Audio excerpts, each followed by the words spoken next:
Hello दोस्तों, ये study spark channel में आप सभी का हार्दिक स्वागत है। मैं विजय सर। प्यारे दोस्तों, आज पुनः हम लोग ईवीएस के कुछ महत्वपूर्ण प्रश्नों की श्रृंखला को देखेंगे जो आने वाले यूपी टेट, सुपर टेट और बीपीएससी टीआरई 4.0 के लिए बहुत महत्वपूर्ण होगा। प्यारे दोस्तों, सभी लोग वीडियो को बहुत ध्यान से देखिएगा, प्रश्न को समझिएगा, उसके बाद सही विकल्प का चयन करिएगा। प्यारे दोस्तों, सेशन को प्रारंभ करते हुए आज का पहला क्वेश्चन, निम्न में से कौन सा घटक अजैविक घटक नहीं है? वेरी इंपॉर्टेंट क्वेश्चन प्यारे दोस्तों। ए मृदा, बी वायु, सी जल, डी अपघटक। तो प्यारे दोस्तों, सभी लोग कमेंट करके बताइए क्वेश्चन नंबर 1 का ऑप्शन संख्या हमारा कौन सा हो जाएगा। सभी लोग चैनल को सब्सक्राइब कर दीजिए, वीडियो को लाइक कर दीजिए, शेयर कर दीजिए प्यारे दोस्तों। तो क्वेश्चन नंबर 1 का ऑप्शन संख्या हमारा डी से हो जाएगा प्यारे दोस्तों। अजैविक घटक प्यारे दोस्तों अब घटक नहीं है, इसलिए ऑप्शन संख्या हमारा डी से ही हो जाएगा। सेशन का अगला क्वेश्चन प्यारे दोस्तों, जो भी प्रश्न आपके बीच में लेके आए हैं ये सारे प्रश्न एग्जाम के दृष्टिकोण से बहुत महत्वपूर्ण है प्यारे दोस्तों। निम्न में से किस अवधारणा का संबंध सतत विकास से है? Very important question. आपको बताना है कि निम्नलिखित में से किस अवधारणा का संबंध प्यारे दोस्तों वह सतत विकास से है। ए संभववादी, बी नियतिवादी, सी नवनियतवादी, डी इनमें से कोई नहीं। तो प्यारे दोस्तों यह नियतिवादी है।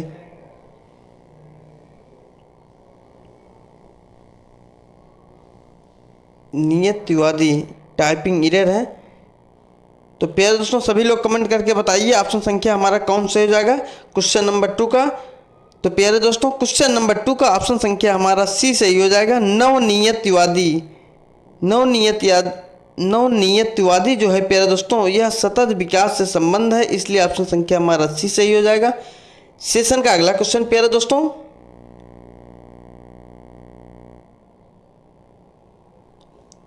इकोलॉजी या पारिस्थितिकी शब्द का सर्वप्रथम प्रयोग किसने किया? Very important question. ये भी प्रश्न एग्जाम में बार बार रिपीट होने वाला प्रश्न है प्यारे दोस्तों।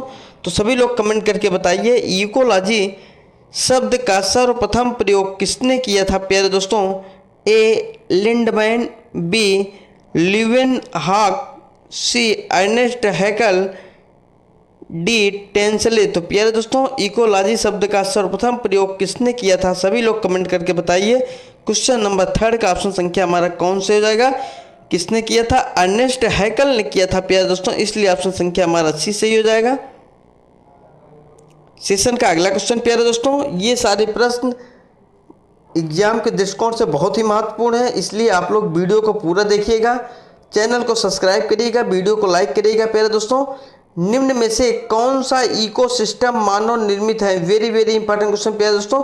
आपको बताना है कि निम्नलिखित में से कौन सा इकोसिस्टम मानव निर्मित है, मतलब मानव के द्वारा बनाया गया है प्यारे दोस्तों। ए नदी, बी समुद्र, सी बगीचा, डी वन। तो सभी लोग क्वेश्चन नंबर 4 का कमेंट करके बताइए ऑप्शन संख्या हमारा कौन सा हो जाएगा। तो मानव निर्मित कौन सा है प्यारे दोस्तों? नदी मानव निर्मित है? नहीं है। समुद्र मानव निर्मित है? नहीं है। वन मानव निर्मित है? नहीं है। लेकिन बगीचा जो है प्यारे दोस्तों यह मानव निर्मित है। मानव के द्वारा बगीचा बनाया जा सकता है, बगीचे को लगाया जा सकता है प्यारे दोस्तों, इसलिए ऑप्शन संख्या हमारा सी सही हो जाएगा। लेकिन नदी, समुद्र और वन को मानव के द्वारा संभव नहीं है, इसलिए ऑप्शन संख्या हमारा सी सही हो जाएगा प्यारे दोस्तों। सेशन का अगला क्वेश्चन,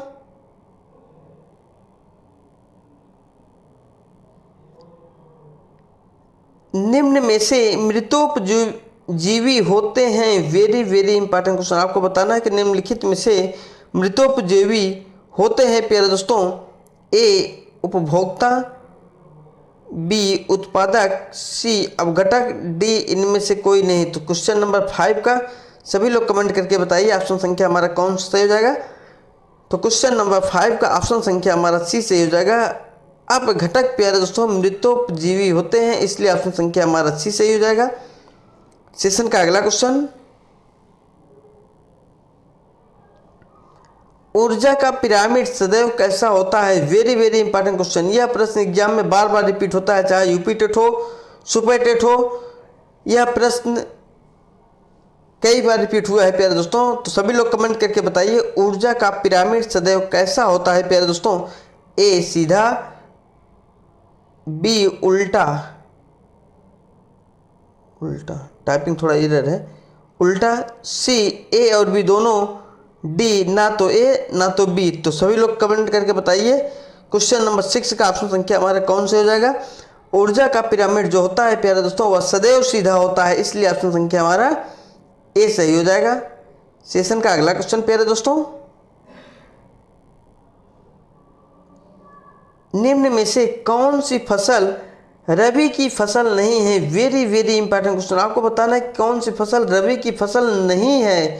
ए गेहूं, बी चावल, सी मटर, डी सरसों। तो सभी लोग कमेंट करके बताइए क्वेश्चन नंबर 7 का ऑप्शन संख्या हमारा कौन सा हो जाएगा प्यारे दोस्तों। निम्न में से कौन सी फसल रबी की फसल नहीं है प्यारे दोस्तों, तो ऑप्शन संख्या हमारा बी से हो जाएगा। चावल जो है प्यारे दोस्तों ये रबी की फसल नहीं है, इसलिए ऑप्शन संख्या हमारा बी से ही हो जाएगा। सेशन का अगला क्वेश्चन प्यारे दोस्तों, जैव विविधता का जनक किसे कहा जाता है। वेरी वेरी इंपॉर्टेंट क्वेश्चन, आपको बताना है जैव विविधता का जनक किसे कहा जाता है प्यारे दोस्तों। ए सलीम अली, बी विल्सन, सी मेंडल, डी ग्राहम रोजेन। तो किसको कहा जाता है, सभी लोग कमेंट करके बताइए प्यारे दोस्तों। ऑप्शन संख्या हमारा कौन से हो जाएगा, जैव विविधता का जनक किसे कहा जाता है। क्वेश्चन नंबर 8 का सभी लोग कमेंट करके बताइए ऑप्शन संख्या हमारा कौन से हो जाएगा।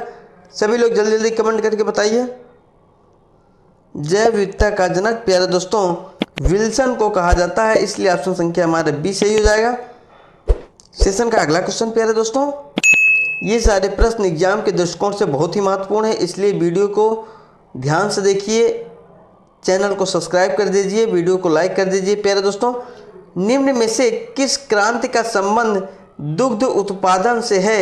ए इंद्रधनुष क्रांति, बी श्वेत क्रांति, सी अमृत क्रांति,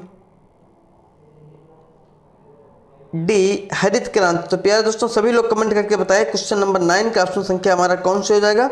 निम्न में से किस क्रांति का संबंध दुग्ध उत्पादन से है। तो प्यारे दोस्तों श्वेत क्रांति जो है वह दुग्ध उत्पादन से संबंधित है, इसलिए ऑप्शन संख्या हमारा बी से हो जाएगा। टाइपिंग में थोड़ा एरर है प्यारे दोस्तों, कल से टाइपिंग में एरर देखने को आपको नहीं मिलेगा। सेशन का अगला क्वेश्चन प्यारे दोस्तों, अम्लीय वर्षा के लिए उत्तरदायी गैस है। वेरी वेरी इंपॉर्टेंट क्वेश्चन, आपको बताना है कि अम्लीय वर्षा के लिए उत्तरदायी गैस कौन से है प्यारे दोस्तों।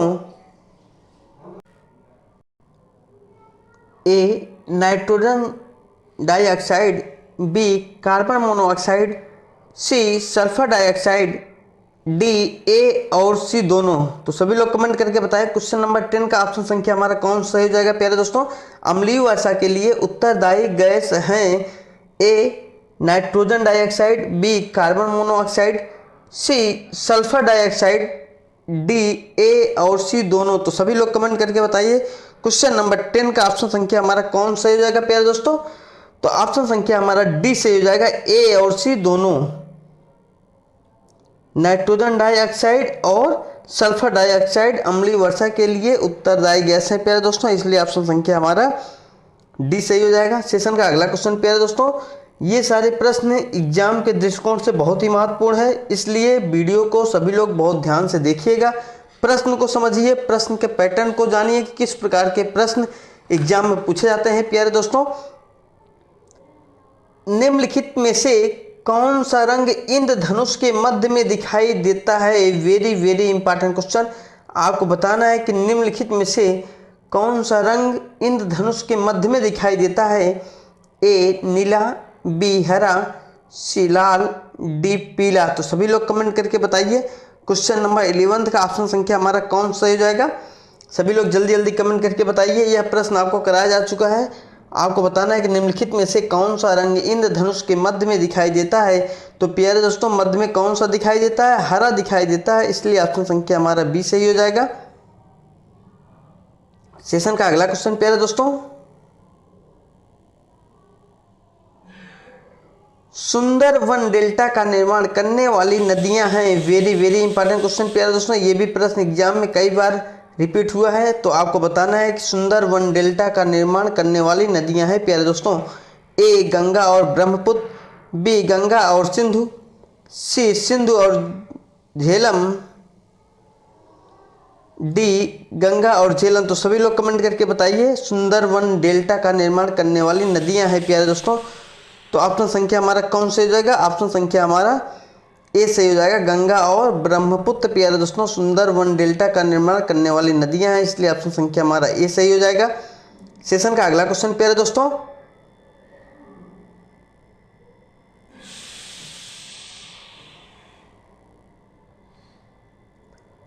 किसी भी पारिस्थितिक तंत्र में सर्वोच्च पोषण प्राप्तकर्ता कहलाते हैं। वेरी वेरी इंपॉर्टेंट क्वेश्चन, प्रश्न को बहुत ध्यान से आप लोग सुनिएगा। प्रश्न क्या कह रहा है? प्रश्न कह रहा है प्यारे दोस्तों, किसी भी पारिस्थितिक तंत्र में सर्वोच्च पोषण प्राप्तकर्ता कहलाते हैं।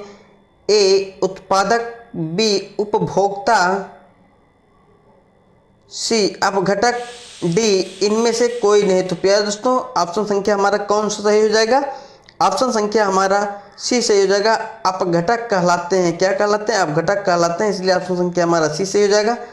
सेशन का अगला क्वेश्चन प्यारे दोस्तों, ये सारे प्रश्न बहुत महत्वपूर्ण है। शिक्षक की सबसे बहुमूल्य निधि है उसकी क्या है प्यारे दोस्तों? वेरी वेरी इंपॉर्टेंट क्वेश्चन, यह प्रश्न एग्जाम में पूछे जाने की प्रबल संभावना है। आपको बताना है कि शिक्षक की सबसे बहुमूल्य निधि है उसकी क्या है? ए सेवा, बी वेतन, सी गर्व, डी छात्रों का विश्वास। तो प्यारे दोस्तों शिक्षक की सबसे बहुमूल्य निधि जो होती है वह छात्रों का विश्वास होता है, इसलिए ऑप्शन संख्या हमारा डी सही हो जाएगा प्यारे दोस्तों।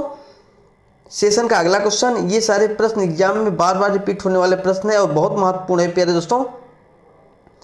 ध्वनि प्रदूषण का मापन किस इकाई द्वारा किया जाता है? वेरी वेरी इंपॉर्टेंट क्वेश्चन, आपको बताना है कि ध्वनि प्रदूषण का मापन किस इकाई के द्वारा किया जाता है? ए जूल के द्वारा, बी डेसिबल के द्वारा, सी न्यूटन के द्वारा, डी नैनो इकाई के द्वारा। तो सभी लोग कमेंट करके बताइए ऑप्शन संख्या कौन सा हो जाएगा?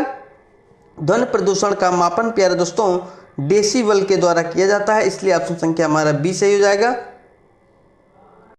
तो प्यारे दोस्तों आज का वीडियो हमारा कैसा लगा? सभी लोग हमारे चैनल को सब्सक्राइब कर दीजिए, वीडियो को लाइक कर दीजिए, शेयर कर दीजिए। प्यारे दोस्तों हम आपके बीच में डेली एक वीडियो ईबीएस का प्रोवाइड कराएंगे जो एग्जाम के दृष्टिकोण से बहुत ही महत्वपूर्ण होगा। प्रश्न वही लेके आएंगे जो एग्जाम में बार बार पूछे जाते हैं और एग्जाम में पूछे जाने की संभावना है। प्यारे दोस्तों सभी लोग स्टडी स्पार्क चैनल से जुड़िए और एक बेहतरीन तैयारी करिए जिससे कि 2026 में आपका एक सीट कंफर्म हो सके और अपने माँ बाप के सपनों को साकार कर सकें। प्यारे दोस्तों अभी तो प्रश्नों की श्रृंखला कम है, लेकिन अब धीरे धीरे आपको प्रश्नों की श्रृंखला और अधिक देखने को मिलेगा प्यारे दोस्तों। इसलिए सभी लोग चैनल को सब्सक्राइब कर दीजिए, वीडियो को लाइक कर दीजिए, शेयर कर दीजिए। प्यारे दोस्तों सभी लोग अपना प्यार ऐसे बनाए रहिए। आपका दिन शुभ मंगलमय हो। धन्यवाद दोस्तों।